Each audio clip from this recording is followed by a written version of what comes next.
Hello! Ngayon, gagawa tayo ng isa na namang popular na handa tuwing may mga okasyon sa mga Filipino parties.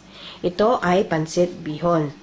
Ito ang mga sumusunod na ingredients. Chicken and pork. Iboboil natin ito for later. Bihon. Ang ating mga vegetable. Chicharo. Celery. Green beans. Cabbage, carrots, onion, garlic. Gagamit din tayo ng ginisa mix, pork cubes, and chicken cubes. And of course, salt and pepper to taste, cooking oil, and soy sauce. So, dito sa ating malaking pot, pakukuluin lang natin yung ating chicken at yung ating pork. Pakuluin lang natin to hanggang lumambot. Then, isi-shred natin at saka hiwain natin in small sizes yung pork. So, dito sa ating pan, nagpainit lang ako ng cooking oil. Igigisa lang natin yung garlic. Half lang nung ating garlic. Then, save some for later.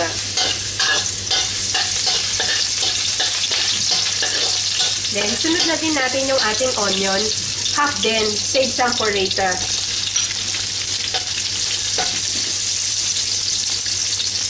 Then, palambutin lang natin ito. Ating onion.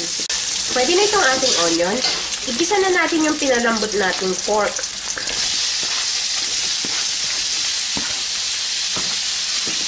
So, igisa lang natin siyang maigi. Okay na itong ating pork. Kasama na rin natin yung ating chicken. Since luto na rin naman din ito dahil napakuluan na natin. I-fry lang natin ng konti. So, okay na itong ating pork and chicken. Unahin natin yung ating carrots kasi medyo matigas ito.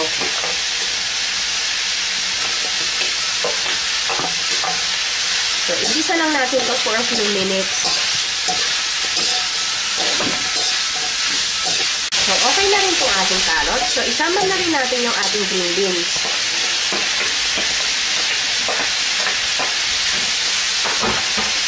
And yung ating chicharo and celery.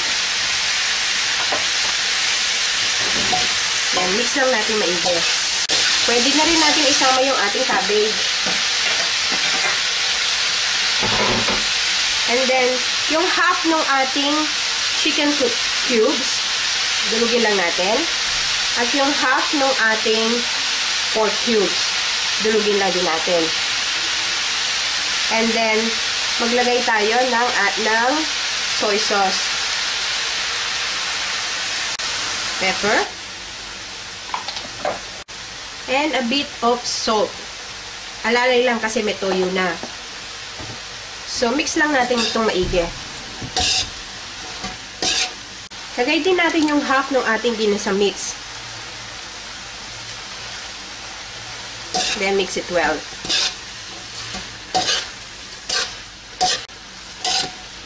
We'll just stir fry this hanggang sa, wag nyo namang i-overcook, wag i-overcook yung ating vegetable.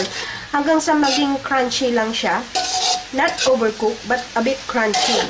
So, maybe 2 minutes more and then this would be ready. So, tinikman ko na yung ating stir fry. Okay na sa akin yung panlasa. So, ipapatay ko na to. This one is ready. And then, we will set this aside. So, dito na rin sa ating pinag-stir fryan kanina. Dito na rin natin lulutuin yung pansit. So, nagpainit na ako ng cooking oil. Maggisa na tayo ng bawang. Yung remaining na bawang.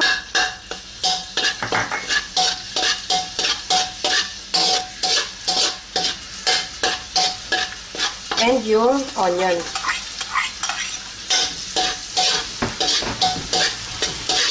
I-fry lang natin maigi hanggang lumambot na. Ready na itong ating sibuyas. Isasama na natin yung ating chicken and pork broth. Yung pinagpalambutan ng ating manok. At saka pork. So, isama na natin yung other half ng chicken cubes at yung pork cubes.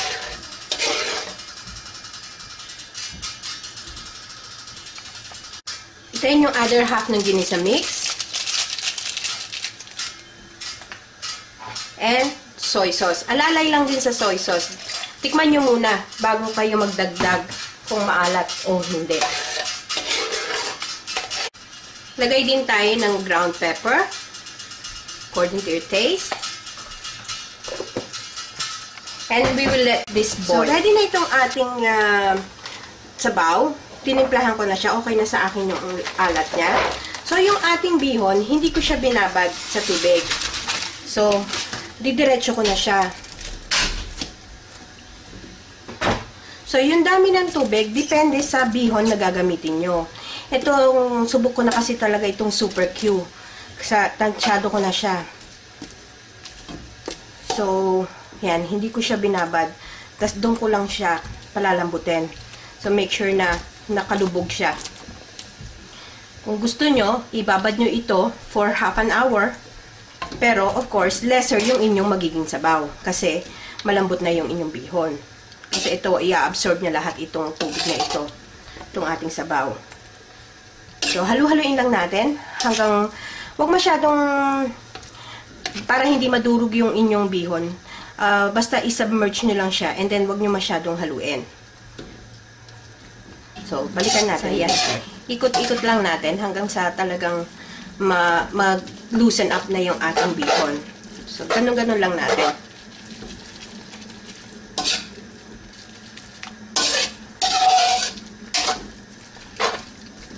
So, kuha lang tayo ng kitchen knife. Gupitin lang natin para medyo hindi naman mahabang-mahaba yung ating bihon. Kahit anong gupit.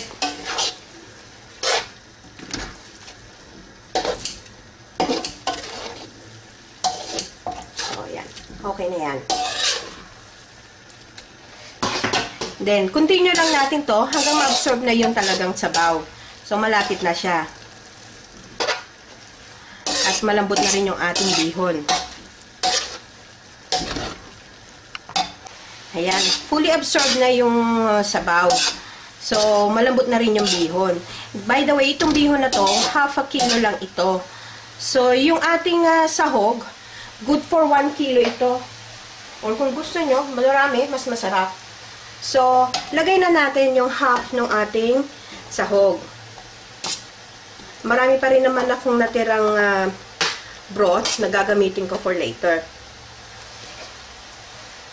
So, i-mix lang natin maigi. Then, this one would be ready. So, make sure na nahalo lang maigi yung ating sahog. Then, ready na ito. Luto na to. So, here's our pancit. Best served with lemon or calamansi. Sana magustuhan nyo itong recipe na ito because this is one of my well-loved recipe. Gustong-gusto to ng mga friends ko. Sana sa susunod kong video magkita-kita ulit tayo. Hanggang sa ulitin. Bye!